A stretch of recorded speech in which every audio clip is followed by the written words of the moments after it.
জয়কে একটু লসের হাত থেকে বাঁচিয়ে দিলাম, তো সন্ধ্যাবেলায় ডেকে পর পোলাও খাওয়াবে সেটা আমি ভাবতে পারিনি। তো দেরি না করে ভিডিওটা প্রথম থেকেই শুরু করা যাক। रोम रोम भाइयों, सिस्टम पार देंगे। সকালবেলায় ঘুমিয়ে উঠে এধারে এসে দেখছি যে ক্রেটগুলো এলোমেলো ভাবে এখানে ওখানে পড়ে আছে, তাই দেরি না করে ঝট করে এক জায়গায় থাক দিয়ে রেখে দিলাম। ঘরে আসে দেখছি বেটা আর পুচকি ওর বড় বাবার সঙ্গে দমে খেলছে। তারপরে মুড়ি খেয়ে সোজা চলে এলাম দোকান।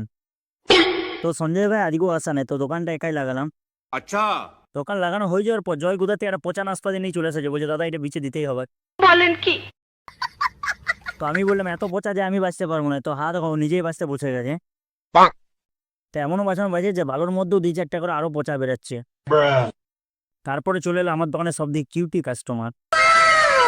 রাস্তার ওপারে একটা টেম্পুর মধ্যে কি যেন একটা বিকছে, তাই ঝট করে যাই এবারে 100 কিনে নিয়ে চলে এলাম পকোড়ার মতো দেখতে। তারপর 3 ভাই মিলে জাপ জাপ করে শেষ করে দিলাম।